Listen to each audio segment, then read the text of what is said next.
नमस्कार, जय हिंद साथियों। स्वागत है आपका आपके अपने YouTube चैनल औदित्य एग्जाम प्रिपरेशन में। साथियों, क्या आप भी सीटेट एग्जाम में 120 प्लस मार्क्स लाना चाहते हैं? तो साथियों, यह वीडियो खास आपके लिए है। वीडियो को अंत तक देखें। साथियों, इस सिंगल वीडियो में मैं आपको वह सब कुछ बताऊंगा जो सीटेट एग्जाम में आपको दिलाएगा 120 प्लस। तो साथियों, आपको क्या क्या करना होगा? तो साथियों, आपको 4 चीजें अनिवार्य करनी ही हैं। आज से कॉपी पेन उठाइए और लिखना स्टार्ट करिए। मैं जो बोल रहा हूं एक एक शब्द लिखिए और आप पाएंगे 5 जुलाई को जब पेपर करके आएंगे तो देखेंगे आप 120 प्लस का आप मार्क्स गेन करेंगे। तो साथियों, सबसे पहले आपको क्या करना है, जो 4 चीजें हैं, जो 4 चीजें बहुत ही इंपॉर्टेंट हैं, उसमें से पहली चीज है फोकस ऑन गोल। आपको अपना गोल डिसाइड करना है कि सीटेट एग्जाम देने तो आप जा रहे हैं। क्या आप ऐसे ही बैठने जा रहे हैं? क्या आप एक प्रैक्टिस सेट समझ के जा रहे हैं, या आप सॉल्व पेपर प्रीवियस ईयर समझ के तो नहीं कहीं 5 जुलाई का पेपर देने जा रहे हैं? साथियों, आपको डिसाइड करना होगा कि अब की बार सीटेट पार, इस बार आपको सीटेट निकालना है। निकालना ही नहीं, आपको 120 प्लस लाना है। बहुत से मेरे साथी हमसे कहते हैं, मेरे पास बहुत सारे मैसेज, बहुत सारे सोशल मीडिया से मैसेज आते हैं कि सर मैं 4 बार अटेम्प्ट दे चुका हूं, सीटेट नहीं निकल रहा है। तो उन सभी साथियों से मैं कहना चाहता हूं, गिरते हैं सह सवारे मैदान जंग में, वह तिल्फ क्या गिरेंगे जो घुटनों के बल चलेंगे। साथियों, फोकस ऑन गोल के बाद चलते हैं। साथियों, फोकस तो आपको होना चाहिए, जरूरी है, लेकिन अब हम फोकस का करेंगे क्या? आपके पास सिंगल फोकस हो, प्लानिंग ना हो, तो सेकंड चीज आती है प्लानिंग पे। आपको प्रिपेयर ऑल सिलेबस करना होगा। ऑल सिलेबस को प्रिपेयर करना होगा कंसंट्रेट तरीके से, एक एक टॉपिक को। और यह समय बहुत ही कीमती है। एक समय, ये जो समय है आपके लिए इतना कीमती है, आपको फालतू कुछ नहीं पढ़ना है। सीटेट कहता है स्मार्ट वर्क करिए, हार्ड वर्क की जरूरत नहीं है। तो साथियों, इसी के साथ चलता हूं और आपको वह सारे पॉइंट बताता हूं, वह सारे टॉपिक बताता हूं जो सीटेट एग्जाम में आएंगे। पिछली बार भी आए थे, इस बार भी आएंगे। तो साथियों, एक हमारे पास सब्जेक्ट कितने हैं? हमारे पास सब्जेक्ट हैं 5। कौन कौन से सब्जेक्ट हैं? जैसा कि आप जानते होंगे, सीटेट एग्जाम बहुत ही नजदीक है। सीडीपी, मैथ, ईवीएस, हिंदी या संस्कृत या इंग्लिश आपके लिए ऑप्शनल होता है। तो साथियों, बात आती है कि हमको क्या पढ़ें और क्या छोड़ें। समय बहुत कम है। तो साथियों, सबसे पहले आपको क्या करना है, कॉपी पेन उठाइए और साथ साथ जो मैं बोल रहा हूं, जो मैं समझा रहा हूं, आप लिखते चलिए और उसको ही पढ़िए। वादा है आप 120 प्लस मार्क्स लेके आएंगे। इसी के साथ साथियों, वीडियो को लाइक जरूर कर दें। वीडियो को लाइक करने से हमारा सिर्फ और सिर्फ इतना मोटिव होता है, और भी आपके जो साथी हैं उन तक यूट्यूब की एल्गोरिथम ऐसी है, उन तक भी ये वीडियो पहुंचाई जा सकती है। तो साथियों, आपसे रिक्वेस्ट है, वीडियो को एक लाइक कर दीजिए। अब साथियों, चलते हैं टॉपिक पे। तो साथियों, ईवीएस अगर हम बात करें ईवीएस की, चूंकि ईवीएस एक बहुत ही ब्रॉड सिलेबस है ईवीएस का, तो साथियों ईवीएस के लिए मैं कुछ टॉपिक लेके आया हूं। आपको एनसीईआरटी ईवीएस कक्षा 3, 4, 5 की पढ़नी है। साथियों, यह कक्षा 3, 4, 5 की ईवीएस आपको दे के जाएगी 10 से 15 मार्क्स। अब साथियों, बात आती है नेक्स्ट टॉपिक की ईवीएस में। तो रेल एवं बस समय संबंधी सवाल से 1 या 2 मार्क्स का प्रत्येक बार एग्जाम में आता रहा है, इस बार भी आएगा। अब साथियों, तीसरा टॉपिक है जो मोस्ट इंपॉर्टेंट है। प्रश्न कैसे बनते हैं यह भी मैं आपको बताता हूं। भारत का मैप, भारत का जो नक्शा है, उससे सीटेट एग्जाम का फेवरेट टॉपिक है। कैसे क्वेश्चंस बनते हैं भारत के नक्शे से? साथियों, तो भारत के नक्शे से क्वेश्चन बनते हैं कि उत्तर प्रदेश के सापेक्ष जम्मू कश्मीर की स्थिति क्या है। तो साथियों, आपको नॉर्थ साउथ ईस्ट वेस्ट के थ्रू आपको बताना होगा, आपको एक भारत का नक्शा लेना होगा। साथियों, इस वीडियो को अंत तक देखिए। मैं ये भी बताऊंगा कि नोट्स आपको कहां से मिलेंगे। एक एक नोट्स कुछ नहीं करना, समय बहुत कम है। समय का सदुपयोग करिए और अपनी सीटेट की पढ़ाई कंटिन्यू करिए, 120 प्लस लाएंगे। साथियों, अब देखते हैं मैथ। मैथ जो कि बहुत ही बच्चों को टफ लगती है। तो साथियों मैं लेके आया हूं आपके लिए मैथ आपका कॉन्सेप्चुअल न्यूमेरिकली पोर्शन वीक है, कॉन्सेप्चुअली पोर्शन वीक है। अगर आपका कॉन्सेप्चुअली पोर्शन वीक है साथियों तो आप कुछ मत करिए, आप पेडागोजी पढ़िए। पेडागोजी आपकी 15 मार्क्स क्लियर करेगी मैथ में। और अगर आपने 2 या 4 टॉपिक कॉन्सेप्ट से या न्यूमेरिकल से पढ़ लिए तो आप 20 मार्क्स ले आएंगे। जो बच्चा मैथ में 2 भी क्वेश्चन करने में असमर्थ है वह 20 मार्क्स लाएगा तो सो गुड होगा उसके लिए। तो साथियों 10 ग्राम, संख्या चार्ट, जियो बोर्ड, जियो बॉक्स, गिनतारा, डॉट पेपर, प्रतिचित्रण, जियोजेब्रा, ये इतने टॉपिक हैं, इनसे 3 या 4 मार्क्स का प्रत्येक बार एग्जाम में पूछा जा रहा है, इस बार भी पूछा जाएगा। अब साथियों बात आती है पेडागोजी बेस्ड क्वेश्चंस की। तो पेडागोजी बेस्ड क्वेश्चंस के लिए आपको पढ़ना है गणित की पेडागोजी के लिए गणित की प्रकृति क्या है, गणित का पाठ्यक्रम में स्थान क्या है, गणित की भाषा क्या है। मैं आपको एक एग्जाम्पल समझाता हूं गणित की भाषा कैसी होती है, आप क्या समझते हैं गणित की भाषा से। तो साथियों प्लस, गुणा, ये सब चिन्ह जो होते हैं ये गणित की भाषा आती है, या साइन, कॉस, थीटा, ये सारी गणित की भाषा है। जैसे थीटा, लेम्डा, ये सारी गणित की भाषा है। सामुदायिक गणित कौन कौन सी होती है, सामुदायिक गणित कैसे होगी, एक बालक को अगर हम मार्केट लेके जा रहे हैं, उससे हम सेब खरीदवाते हैं, जो सेब वाले से बालक परचेजिंग करेगा, जो वार्तालाप करेगा, कम्युनिकेशन करेगा मैथ के थ्रू कि सेब का भाव कितना है, कितना लेगा, ये सब सामुदायिक मैथ में आती है, व्यवहारिक मैथ में आती है। तो साथियों चलते हैं गणित में मूल्यांकन कैसा होता है, गणित में शिक्षण समस्याएं क्या क्या आती हैं। याद रखिए बालक की जितनी भी समस्याएं हैं उसका जिम्मेदार शिक्षक होता है, सीटेट जी हमेशा कहता है। अब साथियों बात आती है गणित विषय में त्रुटि विश्लेषण की, गणित विषय में त्रुटि विश्लेषण की बात आती है। तो साथियों ये टॉपिक थे गणित विषय के लिए जो आपको 15 मार्क्स दे देंगे। अब साथियों बात आती है हिंदी और संस्कृत के लिए। तो साथियों एक बात आप याद कर लीजिए कि हिंदी और संस्कृत इतना इजी पोर्शन है सीटेट, खास सीटेट के लिए। 15 मार्क्स आपको पैराग्राफ देगा, 15 मार्क्स आपको पैराग्राफ हिंदी में देगा और 15 मार्क्स पैराग्राफ आपको संस्कृत में देगा। अब बात आती है सर बोले हैं कि 15 मार्क्स तो देंगे तो कैसे आपको मिलेंगे 15 मार्क्स। तो साथियों मोर प्रैक्टिस, जितनी प्रैक्टिस आप कर सकते हैं इस 10 से 20 दिन जितने भी दिन बचे हैं अब से सीटेट एग्जाम होने में, इतने दिनों में आप नियम बनाइए, एक पैरा डेली करना है हिंदी का और संस्कृत का। जितनी प्रैक्टिस करेंगे उतनी ही पैरा पे कमांड होगी। आप सोचिए 30 मार्क्स सीटेट एग्जाम में सिर्फ पैराग्राफ से आते हैं, हिंदी के 15 नंबर, 15 नंबर संस्कृत के, और जो रिमेनिंग पार्ट होता है उसकी मैं आपसे बात करता हूं, चर्चा करता हूं। साथियों संस्कृत और हिंदी में सिर्फ इतना अंतर है सीटेट में कि संस्कृत भाषा में संस्कृत का क्वेश्चन पूछा जाएगा, प्रश्न पूछा जाएगा, और हिंदी में हिंदी भाषा में प्रश्न पूछा जाएगा।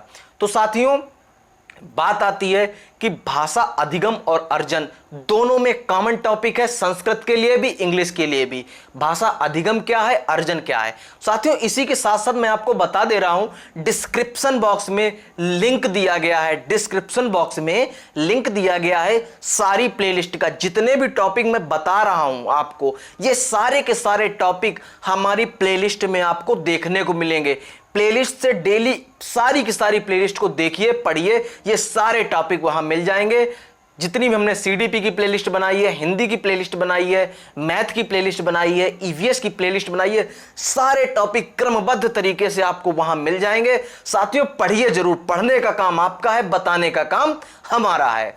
एक शिक्षक का कार्य यही है कि कम परिपक्व और अधिक परिपक्व के बीच में जो संबंध है वह शिक्षक करता है।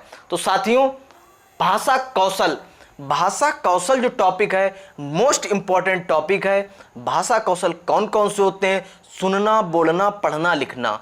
एक बालक में एक प्रश्न आया था सीटेट एग्जाम में पिछली बार कि भाषा क्रम कैसे होता है। तो भाषा कौशल जो है एक क्रम में आता है।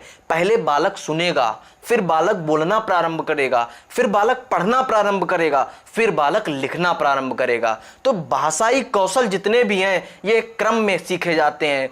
सुनना, बोलना, पढ़ना, लिखना, याद कर लीजिए। भाषाई कौशल आपको पढ़ना है टॉपिक, और बहुभाषिकता को टॉपिक को पढ़ना है। सीटेट का मोस्ट इंपॉर्टेंट टॉपिक है साथियों। इससे मैं आपको उदाहरण के तौर पे एक बहुभाषिकता से क्वेश्चन भी बता दे रहा हूं। उस क्वेश्चन क्या है कि अगर आप उत्तर प्रदेश से बिलोंग करते हैं, एक राजस्थान से बालक बिलोंग करता है, एक ऐसा विद्यालय जिसमें उत्तर प्रदेश से बालक पढ़ रहा है और राजस्थान से पढ़ रहा है, तो उसकी जो लोकल लैंग्वेज होगी, उसकी जो मातृभाषा होगी, दोनों की मातृभाषा में अंतर होगा साथियों। तो उन दोनों की मातृभाषा में जो अंतर होगा वह शिक्षक के लिए एक साधन के रूप में कार्य करेगा। शिक्षक जो होगा वह बालक को कभी भी उसकी मातृभाषा के लिए ना तो टोकेगा और ना ही उसको रोकेगा। जैसे कि मैं एक उदाहरण से भी आपको समझाता हूं। ड्योढ़ी शब्द होता है एक, ड्योढ़ी शब्द सपोज दैट राजस्थान में बोला जा रहा है और उत्तर प्रदेश में उसको डेहरी बोलते हैं। जो दरवाजे का गेट होता है, जो गेट पे नीचे होता है, डेहरी बोलते हैं। राजस्थान में उसको ड्योढ़ी बोल रहे हैं। तो साथियों देखेंगे हम कि हमको पर्यायवाची शब्द पता चल रहे हैं। तो इससे क्या हुआ, भाषा बहुभाषिकता हमको एक साधन के रूप में बन के आ रही है। बालकों को कई तरीके के पर्यायवाची शब्द, कई तरीके की कौशलता का हमारे पास विकास हो रहा है। तो बहुभाषिकता हमारे लिए पॉजिटिव टैग वर्ड के रूप में है।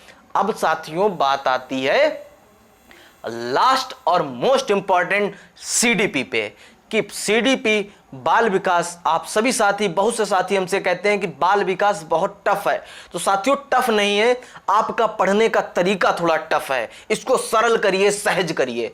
साथियों इसमें भी मोस्ट इंपॉर्टेंट टॉपिक है बाल विकास के सिद्धांत। पहला टॉपिक, पिछली बार क्वेश्चन बना था कि बाल विकास के 4 विकल्प दिए थे कि इसमें से कौन सा सिद्धांत नहीं होता है। तो आपको सारे सिद्धांत जब आप पढ़े हुए होंगे तो आप आसानी से लगा सकते हैं कि बाल विकास का कौन सा सिद्धांत है और कौन सा सिद्धांत नहीं है। तो साथियों मैं आपको बताना चाह रहा हूं कि आपको नोट्स कहां मिलेंगे। तो साथियों आपको बहुत ही कम प्राइस पे, बिल्कुल नेग्लेजिबल प्राइस पे, ना के बराबर प्राइस पे आपको पेड नोट्स मिलेंगे। आपको मैसेज करना है हमारे पास 9044653947 पे। मैं एक बार और रिपीट करता हूं, 9044653947 पे आपको मैसेज करना है और लिखना है पेड नोट्स, लिखना है paid notes CDP in all important topic for CTET exam. यह लिखकर आप सेंड करेंगे तो मैं आपको पेड नोट्स, साथियों नोट्स सिर्फ नाम मात्र के लिए पेड हैं, बहुत ही नेग्लेजिबल प्राइस है, बिल्कुल ना के बराबर प्राइस है। प्राइस इसलिए ना के बराबर रखे गए हैं कि हर उस बच्चे तक मैं अपने नोट्स को अपने माध्यम से सहायता पहुंचा सकूं जिसको जरूरत है। तो साथियों चलते हैं वीडियो के साथ। तो साथियों वीडियो में Jean ji, Vygotsky, Lawrence Kohlberg, Erikson, CH Hull के मनोवैज्ञानिक सिद्धांत से 2 से 3 मार्क्स का प्रश्न बनता है। जीन पियाजे के संज्ञानात्मक विकास के सिद्धांत, वाइगोत्स्की का सिद्धांत, लॉरेंस कोहलबर्ग का सिद्धांत, एरिक्सन का सिद्धांत, ये सारे जितने सिद्धांत हैं इनसे 4 से 5 मार्क्स आप गेन करेंगे। और साथियों बाल केंद्रित शिक्षा, समावेशी शिक्षा और प्रगतिशील शिक्षा, ये जो 3 प्रकार की शिक्षाएं हैं, इसमें से साथियों सीटेट कहता है, NCF 2005 कहता है कि बाल केंद्रित शिक्षा और समावेशी शिक्षा बहुत ही इंपॉर्टेंट है। समावेशी शिक्षा साथियों मैं आपसे थोड़ा डिस्कस करता हूं और विस्तार से देखने के लिए मैं बता चुका हूं, डिस्क्रिप्शन बॉक्स में सारी प्लेलिस्ट दी है, वहां से जाके आप पढ़ सकते हैं। साथियों समावेशी शिक्षा जो होती है विभिन्न तरीके के बालकों को, चाहे प्रतिभाशाली बालक हो, चाहे सृजनात्मक बालक हो, चाहे मंदबुद्धि बालक हो, चाहे शोषित बालक हो, पिछड़ा बालक हो, सृजनात्मक बालक, मैं कह सकता हूं कि विभिन्न तरीके के बालक हों, विशिष्ट बालक हों, उसको समान प्रकार से समान विद्यालय में, एक निश्चित विद्यालय में एक साथ एक शिक्षक के द्वारा दी जाने वाली शिक्षा समावेशी शिक्षा कहलाती है। तो साथियों अब आते हैं विशिष्ट बालक पे कि प्रतिभाशाली बालक, सृजनात्मक बालक, समस्यात्मक बालक और पिछड़ा बालक और विशिष्ट बालक, ये आपके लिए मोस्ट इंपॉर्टेंट तरीके के क्वेश्चंस हैं। अब साथियों एक आध बात आती चिंतन एवं समस्या समाधान, यह भी टॉपिक इंपॉर्टेंट है। तो साथियों चिंतन और समस्या समाधान क्या होता है, इससे पिछली बार प्रश्न पूछ लिया गया था कि चिंतन का पहला सोपान क्या है। तो साथियों मैं आपको बताना चाहता हूं, ये सारे जितने मैंने आपको बताया, जितने भी टॉपिक बता रहा हूं आपको क्रमबद्ध तरीके से, इंडेक्स के तरीके से, मोस्ट इंपॉर्टेंट तरीके से, पॉइंट बाय पॉइंट आपको नोट्स मिल जाएंगे। जिस माध्यम से बताया है उस माध्यम से मिल जाएंगे। तो साथियों चिंतन का जो प्रथम सोपान है वह है समस्या का उत्पन्न होना। प्रथम सोपान ये पिछली बार के जो 8 दिसंबर को जो पेपर हुआ था उसमें प्रश्न पूछा गया था। अब साथियों बात आती है शिक्षा का अधिकार अधिनियम 2009। शिक्षा का अधिकार अधिनियम 2009 क्या कहता है कि 6 से 14 वर्ष तक के बालक को अनिवार्य एवं निःशुल्क शिक्षा दी जाए। उसमें बहुत सारे अनुच्छेद हैं और हमारी वीडियो भी दी गई है, आप वहां से भी देख सकते हैं। अब बात आती है संज्ञानात्मक एवं संवेगात्मक विकास। साथियों टॉपिक को नोट करिए, टॉपिक पढ़ते रहिए, यही टॉपिक आपको 120 प्लस दिलाएंगे। अब बात आती है अभिप्रेरणा और बुद्धि पे। अभिप्रेरणा क्या है और बुद्धि क्या है, इसको भी आपको पढ़ना है। साथ ही साथ आपको पढ़ना है अधिगम एवं अधिगम के सिद्धांत क्या होते हैं, शिक्षण विधियां एवं शिक्षण सूत्र क्या है, मूल्यांकन किस तरीके से होता है, सतत मूल्यांकन क्या है, व्यापक मूल्यांकन क्या है, पोर्टफोलियो क्या है और ब्लूप्रिंट क्या है। ये सारे के सारे सीडीपी के लिए मोस्ट इंपॉर्टेंट टॉपिक हैं। अब साथियों बात आती है कि जो मोस्ट इंपॉर्टेंट टॉपिक कुछ हैं जो प्रत्येक सब्जेक्ट में पूछे जा सकते हैं। जब भाई प्रत्येक सब्जेक्ट में पूछे जाएंगे तो उनका वेटेज कहीं ना कहीं, नंबर ऑफ क्वेश्चंस का वेटेज ज्यादा होगा। तो साथियों उस टॉपिक पे आपको ज्यादा मेहनत करनी है। राष्ट्रीय पाठ्यचर्या 2005 ये आपके लिए सीडीपी के लिए भी इंपॉर्टेंट है, ईवीएस के लिए भी इंपॉर्टेंट है, मैथ के लिए भी इंपॉर्टेंट है और हिंदी के लिए भी इंपॉर्टेंट है। तो साथियों बात आती है दूसरा टॉपिक की लैंगिक विविधता, इसका दूसरा नाम है लैंगिक रूढ़वादिता। तो साथियों इससे भी एक प्रश्न पिछली बार ही लेटेस्ट बना था, प्रत्येक बार बनता रहा है। इस टॉपिक से कैसे प्रश्न बनता है, प्रश्न पूछा गया था लिंग क्या है, तो आपको जवाब देना था वह एक सामाजिक संरचना है। जैविक संरचना ऑप्शन दिया था, ऐसे 4 ऑप्शन दिए थे, उसका राइट आंसर है यह एक सामाजिक संरचना है। बालक जब जन्म लेता है, बालक और बालिका जब जन्म लेती है तब उस टाइम ये होता है उसकी शारीरिक और मानसिक क्षमताएं समान होती हैं। यह समाज लैंगिक रूढ़वादिता के कारण, लैंगिक विविधता के कारण उसमें भेद उत्पन्न करता है। अब साथियों बात आती है निदानात्मक एवं उपचारात्मक परीक्षण की। निदानात्मक परीक्षण क्या होता है, उपचारात्मक परीक्षण क्या होता है। तो निदानात्मक परीक्षण, उपचारात्मक परीक्षण एक एग्जाम्पल्स मैं आपको बहुत ही अच्छे और इंटरेस्टिंग एग्जाम्पल से बता दे रहा हूं। साथियों जब आप डॉक्टर के पास जाएंगे, डॉक्टर आपको लिखेगा कि जाइए आप पैथोलॉजी सेंटर और अपनी जांच लेके आइए, ब्लड रिपोर्ट लेके आइए। तो साथियों निदानात्मक क्या, एक शिक्षक के रूप में अगर हम लें तो निदानात्मक का मतलब है बालक की समस्याओं की पहचान करना। ऐसा ही डॉक्टर कर रहा है, रोगी की समस्याओं की पहचान कर रहा है पैथोलॉजी से भेज के। तो बालक की समस्याओं का पहचान करना निदानात्मक में होता है। और उपचारात्मक में क्या, बालक की समस्याओं का निदान करना, निवारण करना, उसकी समस्याओं का समाधान करना है। जैसे कि पैथोलॉजी से जो रिपोर्ट आएगी उसके आधार पे एक डॉक्टर अपने पेशेंट को जो दवाएं देगा वह उसका निवारण करेंगे, उपचार करेंगी। यही अगर डॉक्टरों को हम शिक्षक के रूप में अगर समाहित करके उसको पढ़ें, उसको उदाहरण को पढ़ें तो निदानात्मक उपचारात्मक परीक्षण बहुत आसान हो जाएगा। साथियों सतत एवं व्यापक मूल्यांकन भी मोस्ट इंपॉर्टेंट टॉपिक है। इसी के साथ साथ मैं अपनी वीडियो को समाप्त करता हूं। साथियों अगर वीडियो अच्छी लगी हो तो एक लाइक और एक कमेंट आपका मोटिवेशन हमारा बढ़ाएगा। साथियों आपको दिलाएगा 120 प्लस मार्क्स। धन्यवाद साथियों।